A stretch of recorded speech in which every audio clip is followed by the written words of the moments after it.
last night, some friends and I went to go watch the new film in the Tron franchise, Tron Ares. Now, this follows the title character Ares, which is played by Jared Leto. He's essentially a program navigating between the real and AI world, and it's really all you need to know going in. So since I went with some friends, I got their reactions too. This is us going in. All right, y'all, back at the theater with some friends. This guy splurged on all the food. Look at all the food. We're seeing Tron. Are you guys excited? Dude, I'm excited. Let's go. 9-inch Nails, baby. Dude, music video, let's go. And this is what we thought quickly after. Granted, this was at like 1:30 in the morning, and I was ready to go to sleep. So I'm more than happy to talk more about this film today. We just got on watching Tron. It was interesting. What did you think? Dude, You can go first, Griff. the greatest bad movie I've ever seen. Pretty much sums it up. What would you say, John? I like the visuals. 9-inch Nails killed it. Definitely worth seeing in 3D. You know, with all the different visuals and such. Jared Leto was interesting.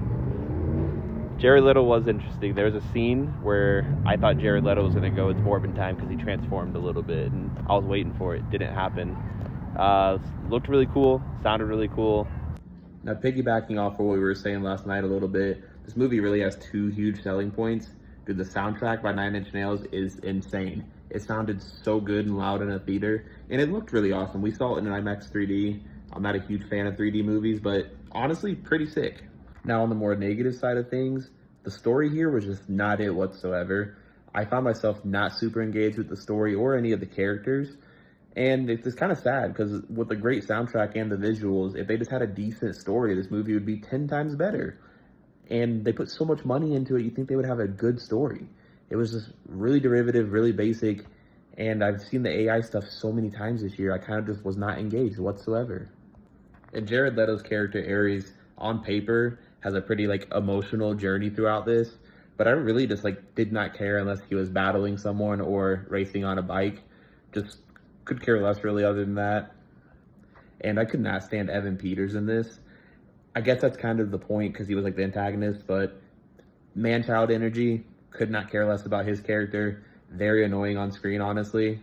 There was a scene where his mom slaps him in it, and I thought that was hilarious, though. At the end of the day, though, this movie is a mixed bag. Super cool visuals, super amazing soundtrack, lacking story, lacking characters, just not that engaging. And it kind of sucks. With all the money they put into this, you think they would have got a good story, but no, of course not. And this is going to end up getting a 2.5 out of 5 stars on Letterboxd. I wish I could give it more just because the soundtrack was that cool.